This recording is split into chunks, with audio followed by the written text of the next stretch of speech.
I believe that you have a surging purposefulness raging within your heart, and that when accessed and unleashed, leads to a life of deep meaning and fulfillment. I believe that you have the power to embrace your pain and your struggles in such a way that they become a gateway to an incredible life of deep possibility.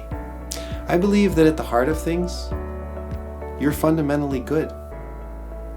You are a whole, radiant, beautiful human being, that no matter what challenges you may experience, no matter what pains you come into contact with, there is something there that does not get broken.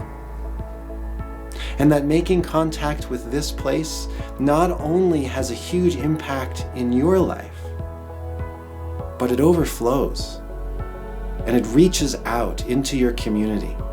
And that radiance, it changes the world. My story begins in the late 90s.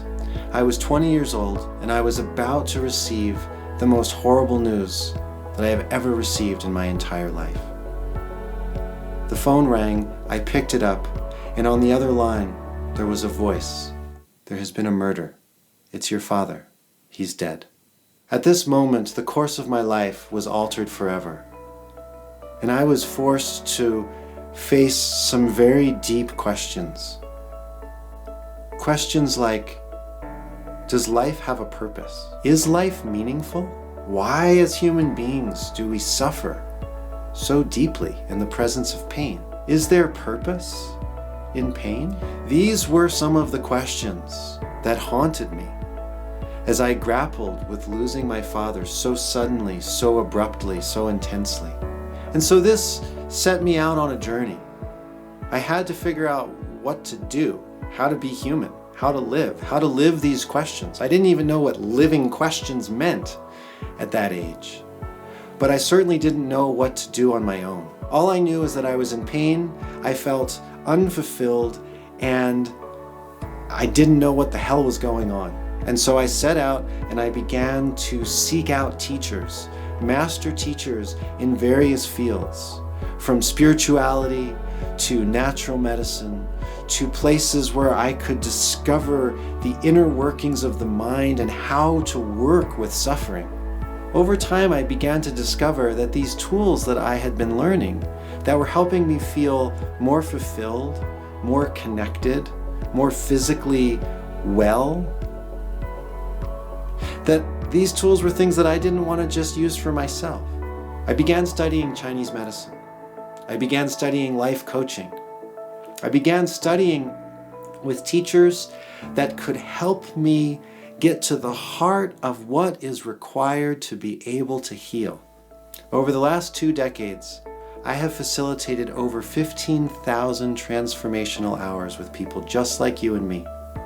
And I've seen over and over again that human beings are consistently capable of learning the skills and tools required to live a life that is healthy, that is whole, that is integrated, meaningful, and alive.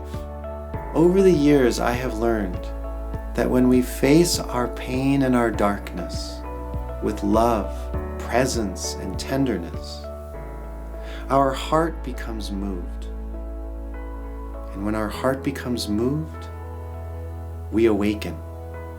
We awaken to the beauty of what it means to be human. We wake up to what becomes possible when human beings all over the world start to learn the tools required to access a depth of presence, an unbroken dimension of self that flows out into the world and changes. It changes who we are, and it changes how we are with one another. That what began as a personal, individual nightmare can become a powerful collective revolution of the heart. I believe that a revolution of the heart is upon us, but that this revolution requires each and every one of us to make a concerted choice. Am I going to be with the fullness of life? Am I going to learn the tools that's required to be with the fullness of life, from the ecstasies to the horrors? Or am I going to run? The choice is yours.